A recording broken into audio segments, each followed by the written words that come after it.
Hi, welcome to a new class. നമ്മൾ periodic trends ആണ് പഠിച്ചുകൊണ്ടിരുന്നത്. അയോണൈസേഷൻ, എൻതാൽപ്പി, അങ്ങനെയുള്ള കാര്യങ്ങളെല്ലാം നമ്മൾ പഠിച്ചു കഴിഞ്ഞു. അടുത്തത് ഇലക്ട്രോൺ ഗെയിൻ എൻതാൽപ്പി ആണ്. So what is electron gain enthalpy?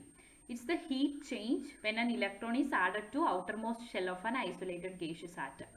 ഒരു ഐസൊലേറ്റഡ് ആയിട്ടുള്ള ഗേഷ്യസ് ആറ്റത്തിലേക്ക് ഒരു ഇലക്ട്രോൺ ആഡ് ചെയ്യുമ്പോൾ, ഔട്ടർമോസ്റ്റ് ഷെല്ലിലേക്ക് ഇലക്ട്രോൺ ആഡ് ചെയ്യുമ്പോൾ ഉണ്ടാവുന്ന ഹീറ്റ് ചേഞ്ച് അല്ലെങ്കിൽ എൻതാൽപ്പി ചേഞ്ച് അല്ലെങ്കിൽ എനർജി റിലീസ്ഡ് ആണ് ഇലക്ട്രോൺ ഗെയിൻ എൻതാൽപ്പി എന്ന് പറയുന്നത്. അതായത് എക്സ് ഒരു എലമെന്റ് ആണെങ്കിൽ എക്സിലേക്ക് നമ്മളൊരു ഇലക്ട്രോൺ ആഡ് ചെയ്യുന്നു, then X become X minus. നമുക്കറിയാം ഇലക്ട്രോൺ കിട്ടി കഴിയുമ്പോൾ നോർമൽ ആറ്റം എക്സ് മൈനസ് ആയിട്ട് മാറുന്നു.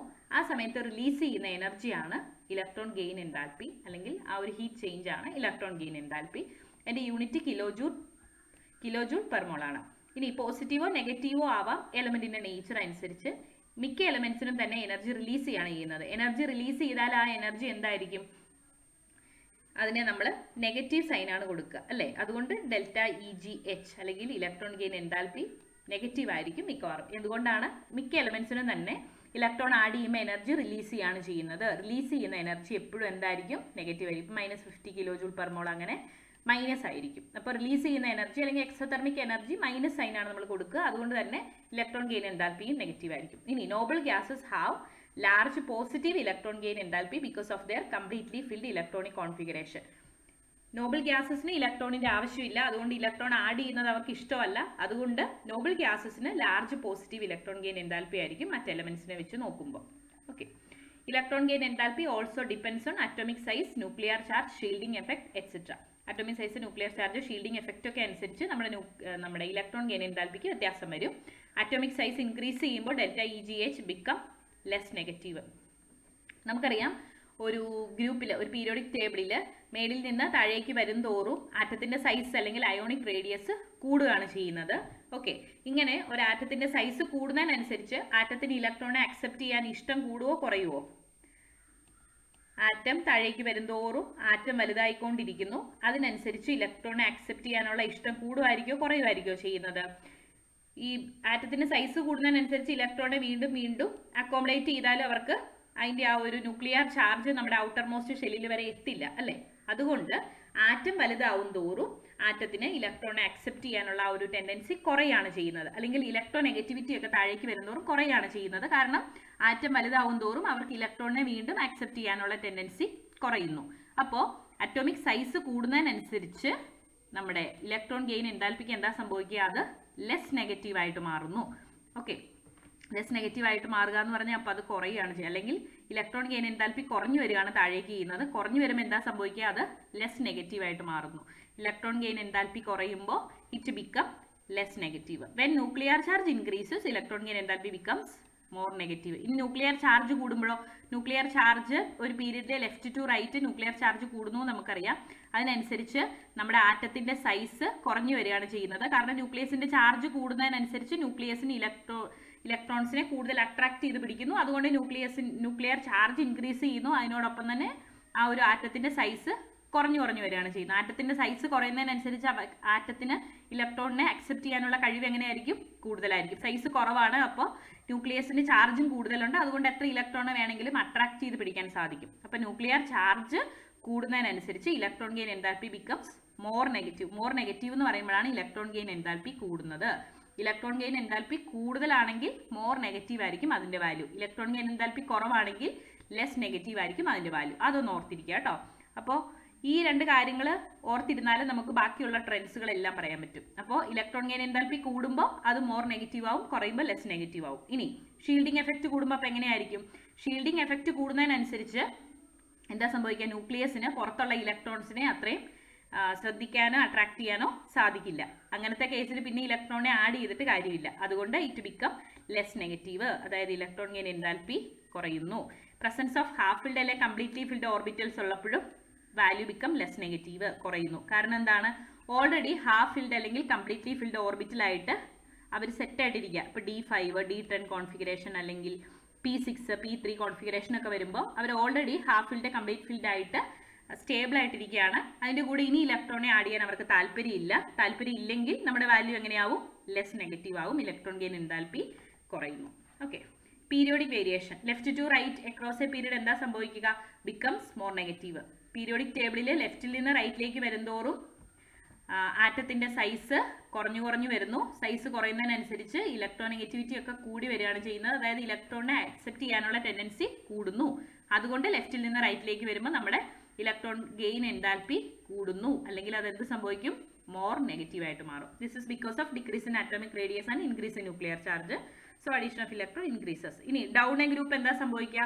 ഗ്രൂപ്പിൽ താഴേക്ക് വരുന്നതോറും നമ്മൾ പറഞ്ഞു, ഗ്രൂപ്പിൽ താഴേക്ക് വരുന്നതോറും ആറ്റത്തിന്റെ സൈസ് കൂടുന്നു. ഇനി അവർക്ക് കൂടുതൽ ഇലക്ട്രോണിന്റെ ആവശ്യമില്ല. അപ്പോൾ ഇലക്ട്രോൺ ഗെയിൻ എൻതാൽപ്പി എങ്ങനെയായിരിക്കും? കുറയാണ് ചെയ്യുക, അല്ലെങ്കിൽ ഇറ്റ് ബിക്കം ലെസ് നെഗറ്റീവ്. അപ്പോൾ നമുക്ക് രണ്ട് വാല്യൂസ് ഓർത്തിരുന്നാൽ മതി. ഇലക്ട്രോൺ ഗെയിൻ എൻതാൽപ്പി വാല്യൂസ് അല്ല, ഇലക്ട്രോൺ ഗെയിൻ എൻതാൽപ്പിക്ക് രണ്ട് ട്രെൻഡുകളാണ് ഉള്ളത്. ഒന്നെങ്കിൽ ലെസ് നെഗറ്റീവ്, എന്തായാലും ഇലക്ട്രോൺ ഗെയിൻ എൻതാൽപ്പി നെഗറ്റീവ് ആവും നമ്മൾ പറഞ്ഞു. ഒന്നെങ്കിൽ അത് ലെസ് നെഗറ്റീവ് ആയിരിക്കും, അല്ലെങ്കിൽ മോർ നെഗറ്റീവ് ആയിരിക്കും, അല്ലേ? മോർ നെഗറ്റീവ് എന്ന് പറയുമ്പോൾ ഇലക്ട്രോൺ ഗെയിൻ എൻതാൽപ്പി കൂടുതലായിരിക്കും, ലെസ് നെഗറ്റീവ് എന്ന് പറയുമ്പോൾ ഇലക്ട്രോൺ ഗെയിൻ എൻതാൽപ്പി കുറവായിരിക്കും. അപ്പോൾ ഒരു പീരീഡിലും ഗ്രൂപ്പിലും വരുമ്പോൾ എങ്ങനെയാണ്? ഒരു ഗ്രൂപ്പിൽ മേളിൽ നിന്ന് താഴേക്ക് വരുമ്പോൾ ഇലക്ട്രോൺ അക്സെപ്റ്റ് ചെയ്യാനുള്ള കഴിവ് കുറയുന്നു, അതുകൊണ്ട് ലെസ് നെഗറ്റീവ് ആവുന്നു. ഒരു പീരീഡിൽ ലെഫ്റ്റിൽ നിന്ന് റൈറ്റിലേക്ക് പോകുമ്പോൾ ഇലക്ട്രോൺ ഗെയിൻ എൻതാൽപ്പി കൂടുന്നു, അക്സെപ്റ്റ് ചെയ്യാനുള്ള ചാൻസ് കൂടുന്നു, അതുകൊണ്ട് ഇറ്റ് ബിക്കം മോർ നെഗറ്റീവ്. ഇനി ഷീൽഡിംഗ് എഫക്റ്റ് കൂടുമ്പോൾ എന്താ സംഭവിക്കുക? ഷീൽഡിംഗ് എഫക്റ്റ് കൂടുമ്പോൾ പുറത്തുള്ള നമ്മുടെ ന്യൂക്ലിയസിന്റെ ചാർജ് പുറത്തുള്ള ഷെല്ലുകൾക്ക് കൂടുതലായിട്ട് കിട്ടില്ല. അങ്ങനത്തെ സാഹചര്യത്തിലും it become less negative. Okay, shielding effect കൂടുമ്പോഴും ലെസ് നെഗറ്റീവ് ആവുന്നു. ഗ്രൂപ്പിൽ മേളിൽ നിന്ന് താഴേക്ക് വരുന്നതോറും ലെസ് നെഗറ്റീവ് ആവുന്നു. അതുപോലെ ന്യൂക്ലിയർ ചാർജ് കൂടുമ്പോൾ എന്താ സംഭവിക്കുന്നത്? ന്യൂക്ലിയസിന്റെ ചാർജ് കൂടുമ്പോൾ ഇലക്ട്രോണിനെ അക്കോമഡേറ്റ് ചെയ്യാനുള്ള കഴിവ് കൂടുന്നു, അതുകൊണ്ട് ഇറ്റ് ബിക്കം മോർ നെഗറ്റീവ്. അപ്പോൾ ഇങ്ങനെയാണ് ഒരു പീരിയോഡിക് ടേബിളിൽ ഇലക്ട്രോൺ ഗെയിൻ എൻതാൽപ്പിയുടെ ട്രെൻഡ്. മേളിൽ നിന്ന് താഴേക്ക്, left to right, shielding effect കൂടുമ്പോഴൊക്കെ ഉണ്ടാകുന്ന വ്യത്യാസം. Then electron gain enthalpy of fluorine is less negative than chlorine. നമ്മൾ പീരിയോഡിക് ടേബിൾ നോക്കുമ്പോൾ എന്താണ് നമ്മൾ പറഞ്ഞത്? ഫ്ലൂറിൻ ക്ലോറിൻ നോക്കുമ്പോൾ ഗ്രൂപ്പിൽ മേളിൽ നിന്ന് താഴേക്ക് വരുന്തോറും electron gain enthalpy less negative ആവുന്നു, അല്ലെങ്കിൽ കുറയാണ് ചെയ്യുന്നത്, അല്ലേ? ഇലക്ട്രോൺ ഗെയിൻ എൻതാൽപ്പി കൂടുന്നു. അപ്പോൾ ഫ്ലൂറിനും ക്ലോറിനും ബ്രോമിൻ അയഡിൻ അസ്റ്റാറ്റിൻ നോക്കുമ്പോൾ ആർക്കായിരിക്കും ഏറ്റവും കൂടുതൽ? ഫ്ലൂറിനായിരിക്കും. ക്ലോറിൻ വരുമ്പോൾ വീണ്ടും കുറയും, ബ്രോമിൻ വരുമ്പോൾ കുറയും, അയഡിൻ വരുമ്പോൾ കുറയും. അങ്ങനെയാണ് ഒരു ജനറൽ ട്രെൻഡ്, അല്ലേ? ഗ്രൂപ്പിൽ മേളിൽ നിന്ന് താഴേക്ക് വരുമ്പോൾ ഇലക്ട്രോൺ ഗെയിൻ എൻതാൽപ്പി കുറയുന്നു, കാരണം ആറ്റത്തിന്റെ സൈസ് കൂടുന്നു, അവർക്ക് ഇലക്ട്രോണിനെ അക്കോമഡേറ്റ് ചെയ്യാനുള്ള ആ ഒരു താല്പര്യം കുറയുന്നു. പക്ഷേ ഇത് ഒരു വ്യത്യാസമുള്ളതാണ് ഫ്ലൂറിന്റെയും ക്ലോറിന്റെയും കേസിൽ. എന്താ വ്യത്യാസം? Electron gain enthalpy of fluorine is less negative than chlorine. Fluorine less negative എന്ന് പറയുമ്പോൾ ഫ്ലൂറിന്റെ ഇലക്ട്രോൺ ഗെയിൻ എൻതാൽപ്പി ആണ് കുറവ് ക്ലോറിനേക്കാൾ. പീരിയോഡിക് ടേബിൾ നോക്കിയപ്പോൾ നമുക്ക് എന്താ മനസ്സിലായത്? ഫ്ലൂറിനാണ് കൂടുതൽ വരേണ്ടത്, ക്ലോറിൻ അതിലും കുറവ്, ബ്രോമിന് കുറവ്, അങ്ങനെയായിരുന്നു വരേണ്ടിയിരുന്നത്. പക്ഷേ ഇതൊരു എക്സെപ്ഷൻ ആണ്. എന്തുകൊണ്ടായിരിക്കും electron gain enthalpy of fluorine ക്ലോറിനേക്കാളും കുറയാൻ കാരണം? This is because when an electron is added to fluorine it enters in to smaller second shell. ഫ്ലൂറിന്റെ അറ്റോമിക് നമ്പർ എത്രയാണ് നമുക്കറിയാം? ഫ്ലൂറിന്റെ അറ്റോമിക് നമ്പർ 9 ആണെന്ന് നമുക്കറിയാം, അല്ലേ? അപ്പോൾ 9 അറ്റോമിക് നമ്പർ വരുമ്പോൾ 1s2, 2s2, 2p5, അല്ലേ? 1s2, 2s2, 4i, 2p5i. This is electronic configuration of fluorine, അല്ലേ? ഇനി ഇലക്ട്രോൺ ഒന്നുകൂടി ആഡ് ചെയ്യുമ്പോൾ എന്താ സംഭവിക്കുന്നത്? It enters in to smaller second shell. Due to smaller size, electron suffers more repulsion from other electrons. അപ്പോൾ ഇങ്ങോട്ട് ഒരു ഇലക്ട്രോണിനെ കൂടി ആഡ് ചെയ്യാമെന്ന് വിചാരിച്ചാൽ പി സബ്ഷെല്ലാണ് ഉള്ളത്. അപ്പോൾ പിയിൽ ആകപ്പാടെ കുറച്ച് സ്ഥലമേ ഉള്ളൂ. വീണ്ടും ഇലക്ട്രോൺ ആഡ് ചെയ്യുമ്പോൾ മൊത്തത്തിൽ ഈ ഇലക്ട്രോൺസിന് മറ്റ് ഇലക്ട്രോണുകളിൽ നിന്ന് ആഡ് ചെയ്യുന്ന ഇലക്ട്രോൺ ഒരു റിപ്പൽഷൻ ഉണ്ടാവുന്നു. ഇനി ക്ലോറിന്റെ കേസിൽ വരുമ്പോൾ എന്താ വ്യത്യാസം? ക്ലോറിന്റെ അറ്റോമിക് നമ്പർ 17 ആണ്, അല്ലേ? സോ ലാർജ് തേർഡ് ഷെല്ലുണ്ട് ക്ലോറിന്റെ കേസിൽ, അല്ലേ? ക്ലോറിന്റെ കേസിൽ വരുമ്പോൾ 3d ഓർബിറ്റിൽ കൂടി വരും, അല്ലേ? 1s2, 2s2, 2p6, 3s2, 3p ഉണ്ട്, പിന്നെ തൊട്ടടുത്ത് 3d ഉണ്ട്. അത് മാത്രമല്ല തേർഡ് ഷെൽ എന്ന് പറയുന്നത് കുറച്ചും കൂടി ലാർജർ ഷെല്ലാണ്, സെക്കൻഡ് ഷെല്ലിനേക്കാളും, അല്ലേ? അങ്ങനെയല്ലേ വരുന്നത്? ന്യൂക്ലിയസ് ഉണ്ട്, ഷെല്ലുകൾ വലുതായിക്കൊണ്ടിരിക്കുക, ന്യൂക്ലിയസിൽ നിന്ന് മാറുന്നതിനനുസരിച്ച് ഷെല്ലുകളുടെ വലുപ്പം കൂടിക്കൊണ്ടിരിക്കുകയാണ്. അപ്പോൾ തേർഡ് ഷെല്ലും കൂടി ഉണ്ട് ക്ലോറിന്റെ കേസിൽ. ക്ലോറിന് ഇലക്ട്രോണിനെ കുറച്ചും കൂടി അക്കോമഡേറ്റ് ചെയ്യാൻ എളുപ്പമാണ്, ഇലക്ട്രോണിക് റിപ്പൽഷൻ കുറവാണ്. അതുകൊണ്ട് ഫ്ലൂറിന്റെ electron gain enthalpy less negative than chlorine ആണ്. ലെസ് നെഗറ്റീവ് എന്ന് പറഞ്ഞാൽ എപ്പോഴും ഓർത്തിരിക്കുക ക്ലോറിനേക്കാളും കുറവാണ്, അല്ലെങ്കിൽ ലെസ് നെഗറ്റീവ് എന്ന് പറയുമ്പോൾ വാല്യൂ എപ്പോഴും കുറവായിരിക്കും, മോർ നെഗറ്റീവ് എന്ന് പറയുമ്പോൾ കൂടുതലായിരിക്കും. ഓക്കെ, അപ്പോൾ ലെസ് വാല്യൂ എന്ന് ഓർത്താൽ മതി. ലെസ് നെഗറ്റീവ് അല്ലെങ്കിൽ ലെസ് വാല്യൂ ആണ് ഫ്ലൂറിന് ക്ലോറിനേക്കാളും. കാരണം എന്താണ്? ഫ്ലൂറിന്റെ സെക്കൻഡ് ഷെല്ല് മാത്രമേ ഉള്ളൂ ഫ്ലൂറിന്റെ അറ്റോമിക് നമ്പർ 9 ആണ്, ആകെ 2 ഷെല്ലുകൾ ഉള്ളൂ.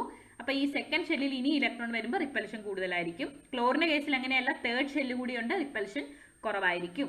അതുകൊണ്ടാണ് ഫ്ലൂറിന്റെ ഇലക്ട്രോൺ ഗെയിൻ എൻതാൽപ്പി ക്ലോറിനേക്കാളും കുറവായിരിക്കുന്നത്. ഈ സെയിം റീസൺ കൊണ്ട് തന്നെ electron gain enthalpy of oxygen less negative than sulphur ആണ്. ഓക്സിജന്റെ സൾഫറിന്റെയും കാര്യം നോക്കുമ്പോൾ എങ്ങനെയാ, ഒരു ഗ്രൂപ്പിലുള്ളവരാണ്, ഗ്രൂപ്പിൽ താഴേക്ക് പോകുമ്പോൾ ഇലക്ട്രോൺ ഗെയിൻ എൻതാൽപ്പി കുറഞ്ഞു വരുന്നു. അപ്പൊ സൾഫറിനായിരുന്നു ഓക്സിജനേക്കാൾ കുറവ് വരേണ്ടത്, പക്ഷെ അങ്ങനെയാണോ? അല്ല, സൾഫറിനാണ് കൂടുതൽ അല്ലേ? കാരണം എന്താണ്? സൾഫർ ഇപ്പോൾ ഓക്സിജന്റെ കേസിൽ 8 അറ്റോമിക് നമ്പർ അല്ലേ? അപ്പോൾ 2 ഷെല്ലുകളേ ഉള്ളൂ. സൾഫറിന്റെ കേസിൽ എങ്ങനെയാണ്? 3 ഷെല്ലുകളുണ്ട്. അപ്പോൾ ആ കേസിലും ഇലക്ട്രോൺ അക്കോമഡേറ്റ് ചെയ്യാൻ കുറച്ചും കൂടി എളുപ്പമാണ്. ഓക്സിജനിലും കുറച്ച് റിപ്പൽഷൻ കൂടുതലുണ്ട്. അതുകൊണ്ട് in case of oxygen and fluorine electron gain enthalpy അതിന് തൊട്ട് താഴെ വരുന്ന ആറ്റത്തെക്കാളും കുറവാണ് ഈ ഓക്സിജനും ഫ്ലൂറിനും. ഓക്കെ, കാരണം എന്താണ്? അവരുടെ ആ ഒരു ഷെല്ലിലെ ഇലക്ട്രോൺ റിപ്പൽഷൻ കൊണ്ട്. Okay, thus in modern periodic table alkali metals have least negative electron gain enthalpy and halogens have most negative electron gain enthalpy. least negative എന്ന് പറയുമ്പോൾ എങ്ങനെയാണ്? ഇലക്ട്രോൺ ഗെയിൻ എൻതാൽപ്പി ഏറ്റവും കുറവ് ആർക്കാണ്? ആൽക്കലി മെറ്റൽസിനാണ്. അതായത് പീരിയോഡിക് ടേബിളിൽ ഏറ്റവും ലെഫ്റ്റ് ഉള്ളവർക്ക് അല്ലേ? കാരണം ഇവർക്ക് ഇലക്ട്രോൺ ആക്സെപ്റ്റ് ചെയ്യാൻ വലിയ ഇഷ്ടമില്ല, അതുകൊണ്ട് അവരുടെ electron gain enthalpy least negative ആണ്. ഹാലജൻസിന്റെ കേസിൽ എങ്ങനെയാ? ഇവർക്ക് ഒരു ഇലക്ട്രോണെ കിട്ടാൻ വേണ്ടി നോക്കിയിരിക്കുന്നവരാണ് അല്ലേ? അപ്പോൾ അവരുടെ വാല്യൂ മോസ്റ്റ് നെഗറ്റീവ് ആണ്, അല്ലെങ്കിൽ ഇലക്ട്രോൺ ഗെയിൻ എൻതാൽപ്പി ഹാലജൻസിന് കൂടുതലാണ്, ആൽക്കലി മെറ്റൽസിന് കുറവാണ്. നമ്മുടെ ഇലക്ട്രോൺ നെഗറ്റിവിറ്റിയുടെ ട്രെൻഡ് പോലെ തന്നെ. ഇനി among halogens electron gain enthalpy less negative ആവുന്ന ഓർഡർ ആയി കൊടുത്തിരിക്കുന്നത്. ശരിക്കും എങ്ങനെയായിരുന്നു വരേണ്ടത്? ഗ്രൂപ്പ് മേളിൽ നിന്നായിരുന്നു കൂടി വരേണ്ടത് അല്ലേ? ഫ്ലൂറിന് ഏറ്റവും കൂടുതൽ, ക്ലോറിന് അത് കഴിഞ്ഞ്, ബ്രോമിന് അത് കഴിഞ്ഞ്, അയഡിന് അത് കഴിഞ്ഞ്, അങ്ങനെയായിരുന്നു വരേണ്ടത്. പക്ഷെ എന്താണ്? നമ്മുടെ ക്ലോറിന് ഫ്ലൂറിനേക്കാളും ഇലക്ട്രോൺ ഗെയിൻ എൻതാൽപ്പി കൂടുതലുണ്ടെന്ന് നമ്മൾ കണ്ടു. അതുകൊണ്ട് ഇതാണ് അവരുടെ general trend. Negative electron gain enthalpy is also called electron affinity. ഇപ്പോൾ ഈ നെഗറ്റീവ് ഇലക്ട്രോൺ ഗെയിൻ എൻതാൽപ്പിനെ ഇലക്ട്രോൺ അഫിനിറ്റി എന്നും പറയാറുണ്ട്. അപ്പോൾ ഇലക്ട്രോൺ ഗെയിൻ എൻതാൽപ്പി എന്താണെന്ന് ക്ലിയർ ആയല്ലോ. എന്താണ് ഇലക്ട്രോൺ ഗെയിൻ എൻതാൽപ്പി? ഇലക്ട്രോണിനെ ഒരു ഗേഷ്യസ് ആയിട്ടുള്ള ആറ്റത്തിലേക്ക് ആഡ് ചെയ്യുമ്പോൾ റിലീസ് ചെയ്യുന്ന എനർജിയാണ് ഇലക്ട്രോൺ ഗെയിൻ എൻതാൽപ്പി. ഓക്കെ, ഇതിൻ്റെ ഒരു ജനറൽ ട്രെൻഡ് നമ്മൾ കണ്ടു ഓൾറെഡി. അപ്പോൾ ഈ ഫ്ലൂറിൻ്റെ കേസിൽ ഫ്ലൂറിൻ്റെയും ക്ലോറിൻ്റെ എപ്പോഴും തന്നെ എക്സാമിന് റിപ്പീറ്റ് ചെയ്ത് ചോദിക്കാറുള്ളതാണ് electron gain enthalpy of fluorine is less negative than chlorine. എന്താണ് കാരണം? ജനറൽ ട്രെൻഡിൽ നിന്ന് ഒരു എക്സെപ്ഷൻ ആണ്. അതുപോലെ തന്നെ ഓക്സിജൻ്റെ സൾഫറിൻ്റെയും കാര്യം ഓർത്തിരിക്കുക. അവരുടെ കേസിൽ ഫ്ലൂറിൻ്റെയും ഓക്സിജൻ്റെ ഒക്കെ കേസിൽ 2 ഷെല്ലുകളേ ഉള്ളൂ. ഇലക്ട്രോൺ വീണ്ടും ആഡ് ചെയ്യുമ്പോൾ റിപ്പൽഷൻ കൂടുതലായിരിക്കും. പക്ഷേ ക്ലോറിൻ്റെയും സൾഫറിൻ്റെയും ഒക്കെ കേസിൽ അങ്ങനെയല്ല, ഷെല്ലിൻ്റെ എണ്ണം കൂടുതലുണ്ട്. അതുകൊണ്ട് അവയ്ക്ക് ഇലക്ട്രോൺ ആഡ് ചെയ്യാൻ കുറച്ചും കൂടി ഈസിയാണ്. അതുകൊണ്ട് അവയുടെ electron gain enthalpy more negative ആയിരിക്കും ദാൻ ഫ്ലൂറിൻ ആൻഡ് ഓക്സിജൻ. അത് ഓർത്തിരിക്കുക. അപ്പോൾ ഇതാണ് ഇലക്ട്രോൺ ഗെയിൻ എൻതാൽപ്പിയുടെ ഒരു ജനറൽ ട്രെൻഡ്.